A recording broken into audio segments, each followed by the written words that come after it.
Bismillahirrahmanirrahim. Assalamualaikum warahmatullahi wabarakatuh. Selamat siang dan salam sejahtera untuk kita semua. Bagaimana kabarnya teman-teman semuanya? Jadi hari ini di TM yang kedua kita akan melanjutkan tentang pembelajaran logika dan berpikir kritis. Untuk di pertemuan yang kedua ini kita akan belajar tentang sejarah filsafat dan sejarah filsafat ilmu. Teman-teman sekalian, mahasiswa semester 1 Universitas Airlangga, kita masih ingat bahwa capaian pembelajaran mata kuliah kita ini tentunya adalah mahasiswa memiliki kemampuan untuk mengembangkan prestasi di bidang minat rumpun keahlian maupun lintas rumpun melalui pengenalan diri dan lingkungan, memiliki kebanggaan sebagai mahasiswa Universitas Airlangga dan bagian bangsa Indonesia yang berkarakter rendah hati, senang menolong, adaptif, berani, kolaboratif berdasarkan pada nilai dan moral agama. Jadi untuk di dalam logika dan pemikiran kritis, harapannya adalah nanti setelah kita belajar tentang logika berpikir kritis, mahasiswa senantiasa mampu untuk menginternalisasi nilai, norma, dan etika akademik.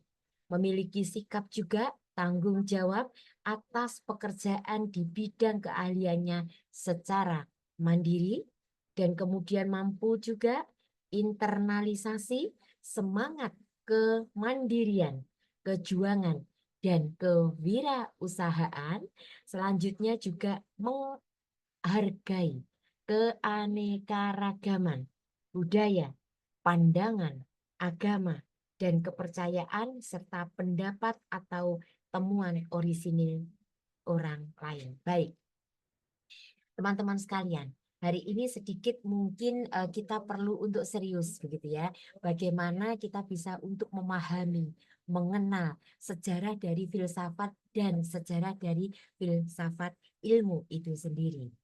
Jadi sejarah ini merupakan sejarah filsafat itu merupakan kajian tentang pengembangan dari pemikiran filosofis dari masa ke masa. Dan ini melibatkan studi tentunya tentang berbagai aliran, pemikiran, dan ide yang telah terbentuk cara kita berpikir tentang dunia. Ya, baik. Selanjutnya, teman-teman semuanya, kita akan belajar tentang sub pokok bahasan untuk mata kuliah hari ini adalah satu tentang sejarah filsafat. Yang kedua tentang sejarah filsafat ilmu. Dan yang paling penting adalah bagaimana kita akan bahas tentang pengaruh filsafat, filsafat ilmu, dan ilmu pengetahuan. Teman-teman sekalian, berbicara masalah filsafat. Apa itu filsafat? Ya, ini kayak Bu Hani ini anu ya, apa namanya? eh, apa bingung gitu ya. Ditarik ke sana, ditarik ke sini, ditarik ke sana, tarik ke sini gitu ya. Ya, teman-teman sekalian, kita tahu bahwa filsafat berasal dari dua kata di dalam bahasa Yunani, yaitu yang namanya philos, yang berarti cinta. Philos itu berarti cinta ya, atau kecintaan. Dan sophia yang berarti kebijaksanaan atau pengetahuan.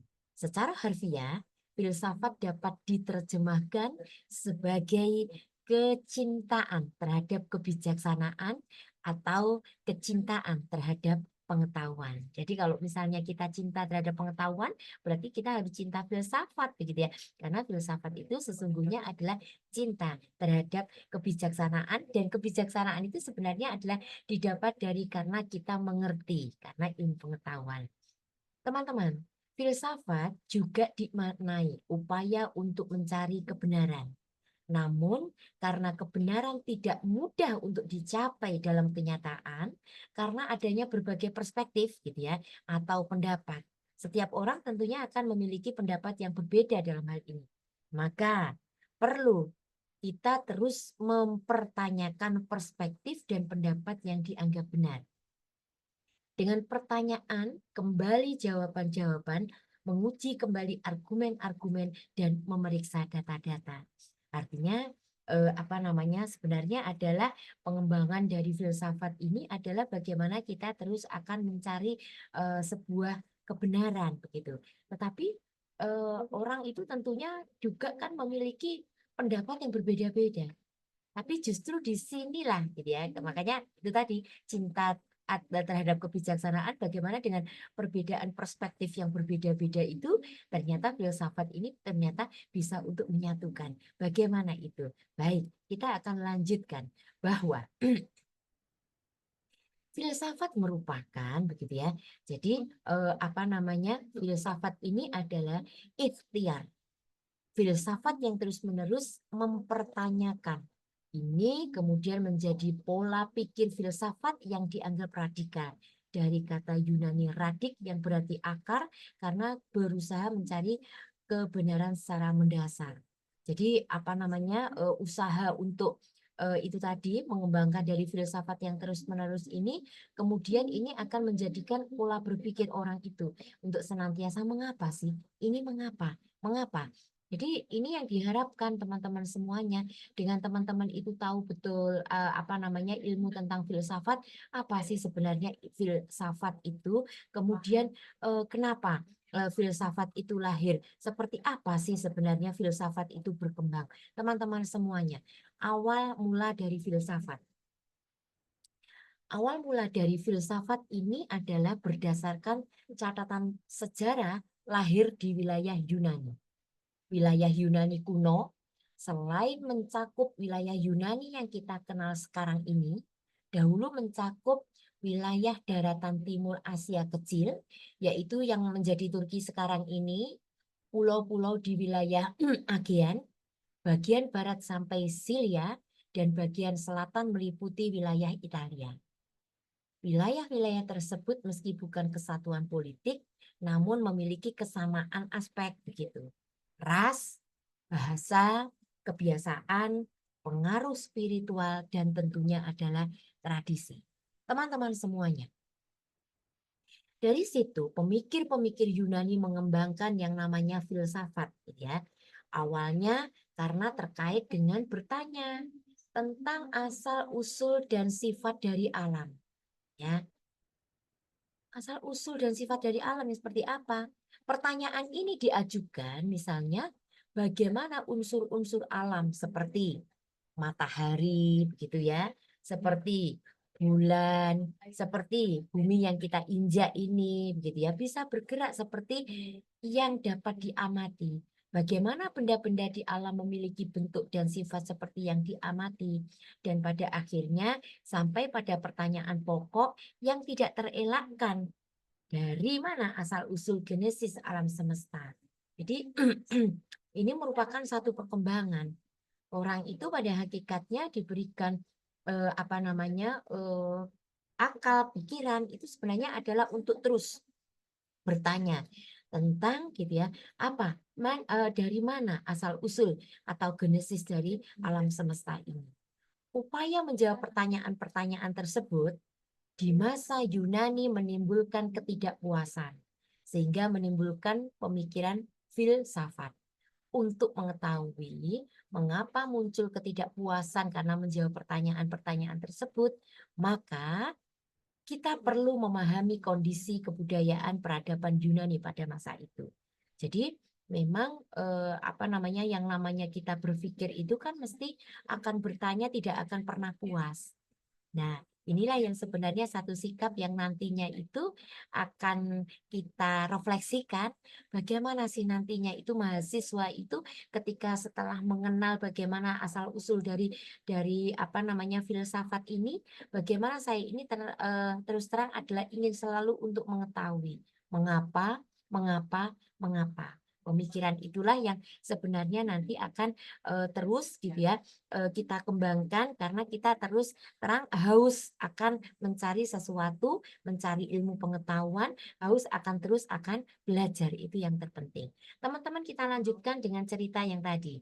Kebudayaan Yunani pada masa setidaknya abad ke-7 sebelum Masehi sudah mencapai kebudayaan dan peradaban yang wujud pada kota-kota seperti Athena, Sparta, Tebes, dan Korins. Kebudayaan Yunani tidak hanya mencapai kemajuan pada peradaban material, tetapi juga kemajuan kebudayaan yang ditujukan ada karya sastra Homerus dan Hesiod yang penuh kisah mitos, kepahlawanan legend, puisi karya Solon, juga lahir drama-drama yang bertema tragedi karya Aeschylus, Sophocles, dan Euripides, dan juga sejarawan yaitu Herodotus dan Thucydides. Kehidupan beragama juga ditandai dengan dipraktekkannya berbagai keyakinan dan kepribadatan para dewa-dewi. Teman-teman semuanya, iklim kebudayaan dan peradaban yang penuh dengan legend dan mitos dan dalam kemajuan peradaban material tidak mengherankan. Filsuf pada awal Yunani pada pertanyaan yang bersifat spekulatif. Fokus dari pemikiran spekulatif awal adalah pada realitas dari alam semesta, asal-usul dari alam semesta. Fokus para filsuf Yunani yang dimulai dari Thales sejak abad ketiga sebelum Masehi menjadikan pemikiran filsuf awal Yunani dikenal sebagai kosmologis. Berarti apa? Kosmos itu artinya alam semesta. Sejak itu pemikiran filsuf Yunani berkembang sehingga melahirkan begitu ya Sokrates, Plato, Aristoteles ke abad kelima sebelum Masehi. Teman-teman semuanya gitu ya. Jadi kalau kita lihat bahwa filsafat dari Plato di atas apabila direnungkan menunjukkan proses abstrak. Proses di mana filsafat berusaha mencari kesamaan substantif dari kenyataan indrawi yang tampak beragam. Pandangan tentang idea ini menjadikan filsafat Plato lebih menganggap penting idea dibandingkan kenyataan yang tampak. Karena bagi filsafat Plato, kenyataan yang tampak merupakan kenyataan yang semu, seperti batang yang diubah menjadi kayu dan kayu dibakar menjadi abu, sedangkan idea bersifat lebih uh, lebih mendasar dan kemudian universal gitu ya. Jadi kalau apa namanya artinya bagaimana sih sebenarnya Plato itu menganggap bahwa yang penting itu adalah idea dibandingkan dengan kenyataan begitu. Kalau yang kita lihat itu misalnya begitu ya kayu yang dibakar menjadi abu, tetapi sebenarnya adalah idea itu menjadi bersifat lebih mendasar gitu ya dan universal. Ini sebenarnya adalah menginisiasi bagaimana pemikiran ini akan terus dipandang sebagai sesuatu yang sangat baik. Teman-teman sekalian, pengaruh filsafat Plato adalah ciri gitu ya, pemikiran abstraktif yaitu usaha untuk mencari struktur dasar dari kenyataan yang bersifat empiris yang berbeda-beda untuk menemukan struktur dasar kenyataan yang dianggap mengikat berbagai kenyataan tersebut. Pola pikir abstraksi ini gitu ya dalam filsafat tampak dari pertanyaan seperti apa itu kebenaran, apa ciri-ciri dan syarat kebenaran, apa yang disebut dengan keadilan, apa syarat sesuatu yang dianggap adil, apa yang disebut indah, apa syarat sesuatu yang dinilai indah dan sebagainya. Jadi apa namanya dari Plato ini adalah menganggap bahwa pemikiran abstraksi dalam filsafat itu adalah tentunya bisa dikembangkan dengan berbagai pertanyaan-pertanyaan tentang kebenaran begitu ya. Apa ada nggak syarat dan ciri tentang kebenaran itu termasuk dianggap indah. Sesuatu yang dianggap indah itu sebenarnya syaratnya apa sih kok indah menjadi indah? Nah, itu. Jadi pertanyaan-pertanyaan itu sebenarnya adalah pertanyaan dari sebuah ciri pemikiran yang abstraktif. Teman-teman semuanya, kita lanjutkan. Masih di dalam pemikiran yang abstraktif gitu ya. Jadi pola pemikiran abstraktif ini juga berpengaruh besar gitu ya pada akhirnya pada perkembangan ilmu pengetahuan, baik ilmu pengetahuan alam maupun sosial. Jadi yang sifatnya adalah alam dan sosial. Pola pikir abstraktif ini mendorong ilmu pengetahuan mengembangkan konsep dasar dan kategori. Contohnya,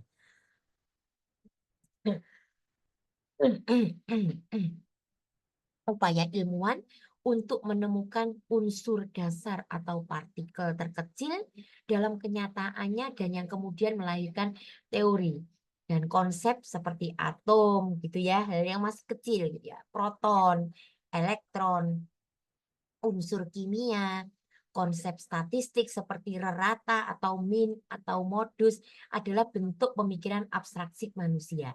Jadi pada intinya sebenarnya sih pemikiran abstraktif ini adalah pemikiran yang terus berkembang. Sehingga ini yang akan mendasari bahwa ilmu pengetahuan itu terus berkembang pada kenyataannya seiring dengan berjalannya waktu. Oleh karena itu akan menjadi sebuah motivasi dasar ketika kita ingin bahwa ketika pola pikir abstraksi ini adalah bisa kita kembangkan sehingga ada terus pertanyaan-pertanyaan yang akan memberikan kita atau pemikiran kita untuk bagaimana kita akan senantiasa ingin tahu, itu yang terpenting begitu. Teman-teman sekalian, kembali lagi kembali lagi bahwa selain Plato juga ada Sokrates gitu ya. Jadi kalau misalnya adalah Sokrates itu, Sokrates dianggap guru bagi Plato dan Aristoteles. Jadi ini gurunya menyatakan bahwa untuk mencari kebenaran kita perlu bersikap skeptis. Kalau tadi Plato itu abstraktif gitu ya, abstraksi. Bagaimana kita itu di dalam mencari kebenaran perlu bersikap skeptis. Skeptis itu apa? Ya, jadi skeptis ini mempertanyakan terus-menerus. Apabila sudah ada pengetahuan atau jawaban atas satu pertanyaan, maka pengetahuan dan jawaban tersebut harus diragukan dan kita perlu mencari alternatif jawaban yang lebih baik. Sokrates dikenang atas penekanannya pada ciri kritis dalam berfilsafat gitu ya. Jadi kalau Sokrates itu intinya orang itu perlu bersikap skeptis gitu ya. Skeptis ini adalah bertanya terus-menerus, pertanyaan yang terus-menerus sehingga gitu ya. Ini nanti yang sebenarnya ketika kita itu bertanya terus-menerus, pernyataan terus-menerus, inilah yang menjadi ciri bagaimana kita itu bisa bersifat kritis. Nah, itu tadi. Kemudian Plato. Siapa Plato? Plato ini dikenal sebagai filsuf yang menyatakan pada dasarnya seluruh kenyataan yang ada yang memiliki perbedaan bentuk dan sifat. Pada dasarnya memiliki esensi yang sama. Pemikiran Plato ini dilandasi gitu ya, alasan bahwa meski kenyataan yang tampak atau yang tampak itu berarti yang bisa diindra secara empiris, yang bisa dilihat dengan panca indera. Bagi kita tampak berbeda dalam sifat bentuk, namun karena berada pada kenyataannya sama, maka harus ada unsur universal yang sama. Unsur universal itu yang disebut Plato sebagai ideal.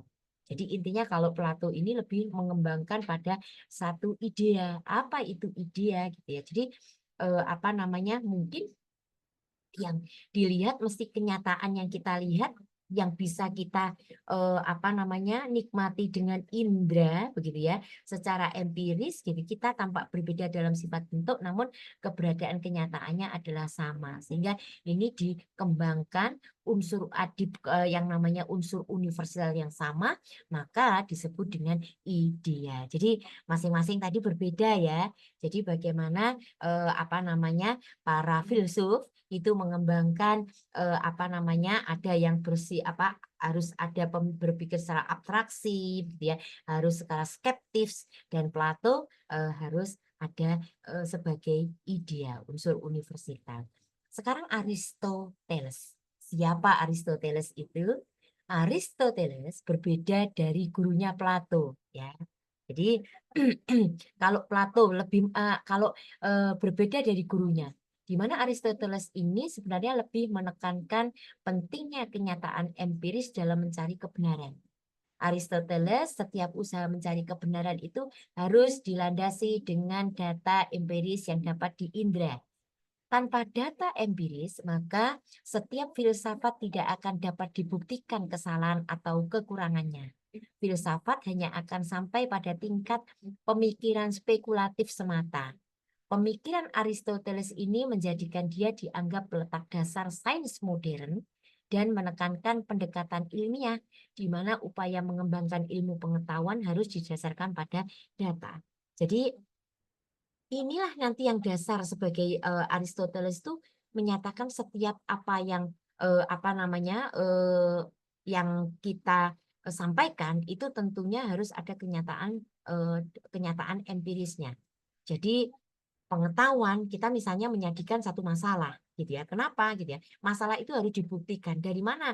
Apakah itu betul adalah suatu masalah? Ini datanya. Data empiris itu menjadi hal yang sangat penting dan tentunya ini adalah pertama kali dikembangkan oleh Aristoteles gitu. Teman-teman semuanya. Ya, tadi kita sudah banyak dari para filsuf-filsuf yang sudah mulai Plato, kemudian Aristoteles, kemudian bagaimana Socrates dan lain sebagainya. Nah, maka apa sih yang menjadi kemunduran filsafat Yunani? Jadi filsafat Yunani itu setelah itu perlahan karena berbagai faktor kemudian tidak mengalami perkembangan lebih lanjut bahkan cenderung menurun.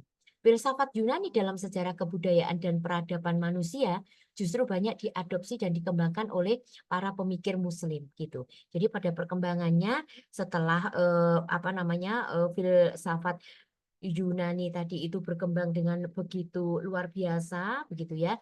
Kemudian termasuk Plato ini kan menjadi guru yang sukses karena bisa untuk melahirkan filsuf-filsuf yang mana mulai dari bagaimana menciptakan atau bagaimana bahwa pemikiran itu harus didasarkan pada data-data seperti yang disampaikan Aristoteles dan sebagainya. Pada kenyataannya nanti perlahan mengalami kemunduran dan diadopsi banyak dikembangkan oleh para pemikir Muslim. Sekarang kita masuk kepada sejarah filsafat dari Muslim. Kaum Muslim yang memiliki wilayah kekuasaan politik dan ekonomi yang semakin kuat dan luas, kemudian memiliki minat begitu, kemampuan dan kebutuhan untuk mengembangkan bidang pemikiran dan ilmu pengetahuan. Minat kaum Muslim dalam bidang pemikiran dan ilmu pengetahuan juga dilandasi oleh doktrin Islam yang mengutamakan dan menghargai pemikiran ilmu pengetahuan. Mari kita lanjutkan. Filsuf Muslim awal.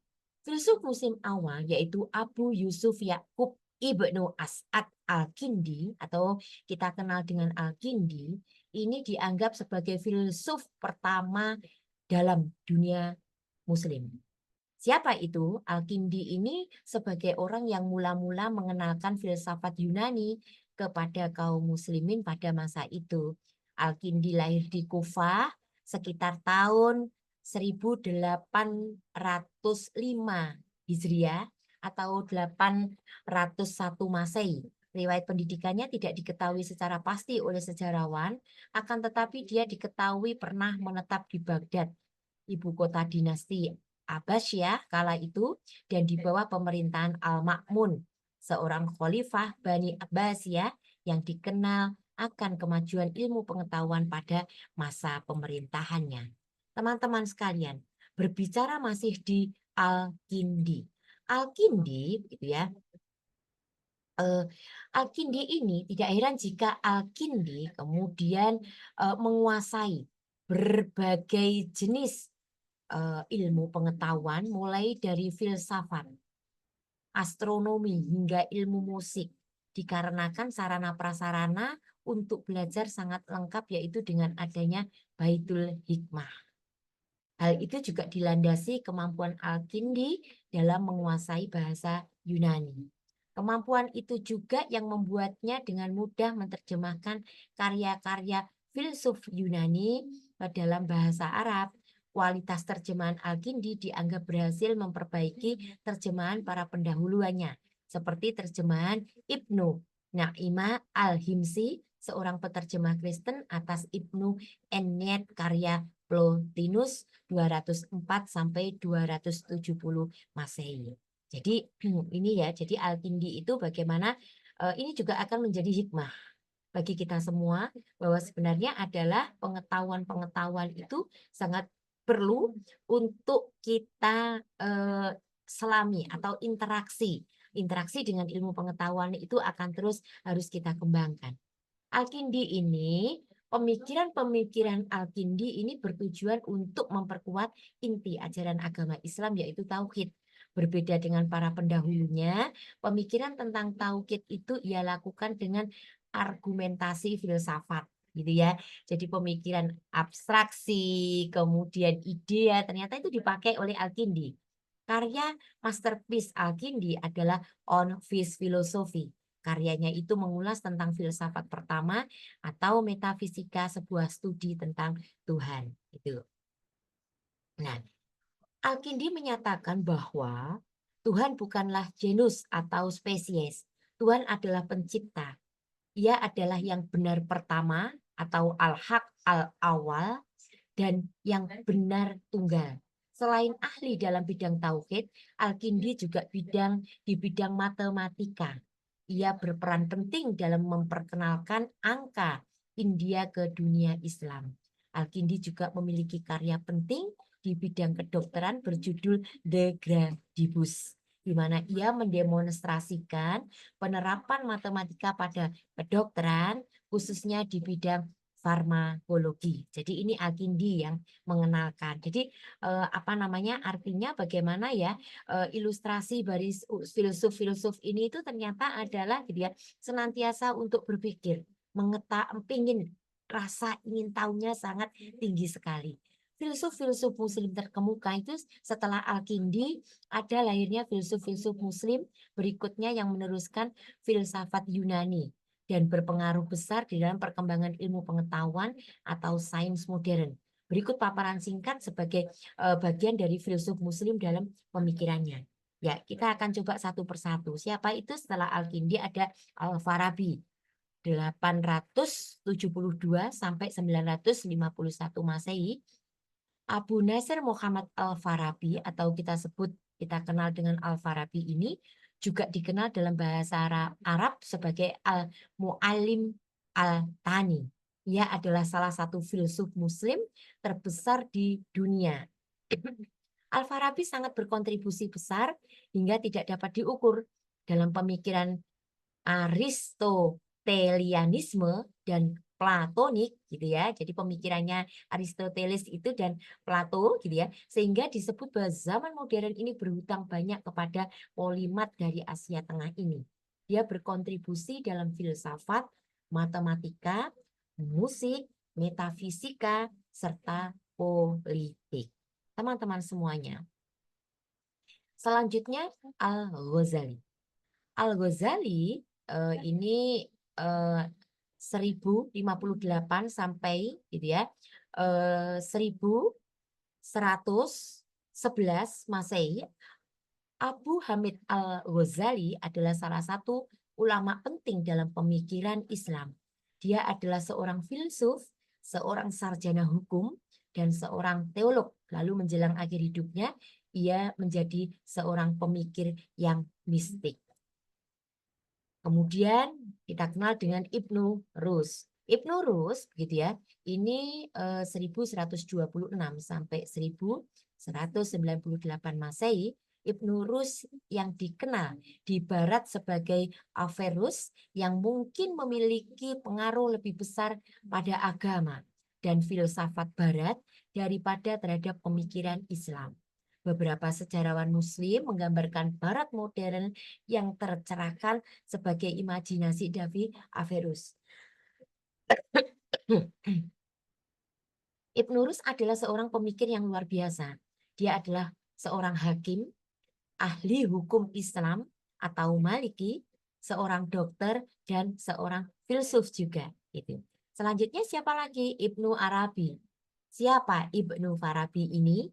Ibnu Farabi 1165 sampai 1240 Masehi. Ibnu Farabi barangkali adalah pemikir filosofi Muslim yang paling unik, paling membingungkan, dan sekaligus paling mendalam. Ia bukanlah seorang filsuf Muslim rasional seperti Al-Farabi atau Ibnu Rus. Ibnu Arabi mungkin adalah pemikir postmodern dan feminisme pertama yang warisannya dikenal warisan intelektual manusia. Karya-karyanya bisa kita adalah Fusus Al-Hikam, gitu, Futuhat Al-Makiyah, bisa menjadi merupakan puncak dari pemikiran mistik dan filosofi Islam. Teman-teman sekalian, kemudian kita kenal juga dengan Ibnu Khaldun. Siapa Ibnu Khaldun ini? Ibnu Khaldun ini 1332 dan 1406 Masehi. Ibnu Khaldun adalah syekh dari semua ilmuwan sosial. Ia adalah seorang filsuf Muslim yang dalam bidang sejarah dan ilmuwan sosial pertama. Ibnu Khaldun dikreditkan sebagai pelopor filsafat sejarah. Menurut Muslim so yang memberikan pendekatan sejarah secara empiris dan memperlakukan sumber secara kritis. Teman-teman sekalian, filsafat di dalam kebudayaan Muslim, kebudayaan Islam dan kaum Muslim merupakan pewaris dan pengembang filsafat Yunani. Filsafat dan pemikiran Yunani yang mengalami kemandekan diwarisi kemudian kaum Muslim dan dikembangkan lebih lanjut. Ikhtiar kaum Muslim ini yang kemudian menginspirasi gerakan pemikiran di dunia Barat yang dikenal sebagai masa yang dikenal dalam sejarah budaya Barat sebagai masa kelahiran kembali, atau kita sebut dengan Renaissance dan zaman pencerahan atau Aufklärung. Teman-teman semuanya, Renaissance dan Aufklärung, apa itu? Renaissance, karena kita ngomong sejarah ya, sekarang kita ini adalah berbicara tentang sejarah, begitu ya. Apa itu Renaissance? Renaissance bermakna kelahiran kembali, artinya manusia sebagai subjek yang dikonsepkan sebagai aktor sentral di dalam realitas, termasuk di dalam dunia pemikiran. Konsep Renaissance menjadi sangat penting karena setelah berkembangnya pemikiran filsafat Yunani, kebudayaan Barat didominasi pemikiran bahwa pemikiran berdasar akal semata adalah sesat, dan hanya pemikiran yang bersumber pada dogma agama atau khusus agama Kristiani adalah benar. Ini lahirnya Renaissance, teman-teman. Yang dimaksud dengan Renaissance itu seperti apa? Kemudian Aufklärung. Apa itu Aufklärung? Adalah pencerahan. Jika sebelum Renaissance dianggap masa kegelapan, maka setelah itu lahir masa pencerahan.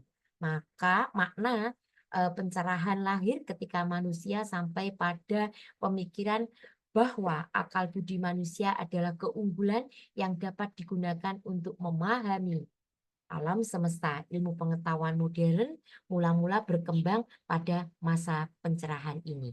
Teman-teman semuanya, hal-hal yang tentunya bisa kita ambil dari apa sih yang sebenarnya dari kita bisa untuk melihat bahwa dari sejarah dari filsafat ilmu itu sendiri. Jadi tentunya adalah ketika kita lihat adalah filsafat ilmu itu lahir beberapa periode, dan aliran utama dari filsafat ilmu itu sendiri adalah satu adalah filsafat ilmu klasik, yang kedua filsafat ilmu modern, dan yang ketiga adalah filsafat ilmu kontemporer. Teman-teman sekalian, jadi apa yang sudah kita sebutkan tadi, kita pelajari tadi tentang sejarah dan filsafat, bahwa sebenarnya adalah pengaruh filsafat, filsafat ilmu, dan pengetahuan sangatlah signifikan dan saling terkait. Masing-masing memberikan kontribusi pada cara kita memahami dan mengembangkan pengetahuan serta bagaimana menerapkan dalam berbagai aspek kehidupan. Mari kita lihat. Jadi kalau kita lihat Pengaruh dari filsafat ini tentunya adalah satu, pemikiran kritis dan analisis konsep.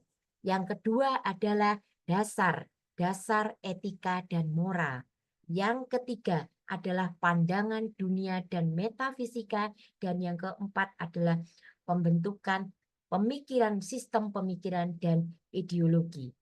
Maka teman-teman sekalian, tentunya ini kita harus tahu betul bahwa pengaruh dari filsafat ilmu ini merupakan satu, pengembangan metode ilmiah, yang kedua kritik terhadap ilmu pengetahuan, karena pengetahuan itu terus berkembang.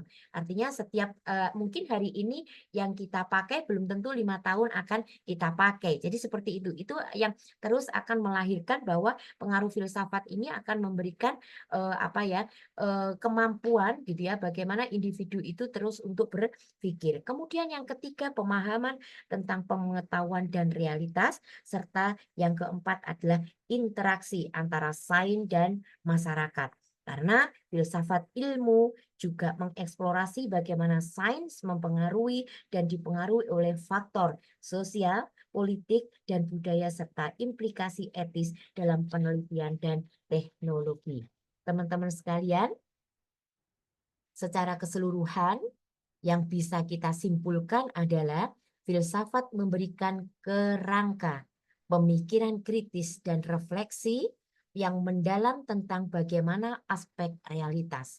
Filsafat ilmu menawarkan panduan untuk memahami dan mengevaluasi dari metode ilmiah. Sementara itu, ilmu pengetahuan memberikan pengetahuan praktis dan solusi konkret yang mempengaruhi kehidupan sehari-hari kita. Ketiganya saling berinteraksi, membentuk cara kita memahami dan berinteraksi dengan gitu ya, dunia dan alam semesta. Baiklah teman-teman semuanya, ini merupakan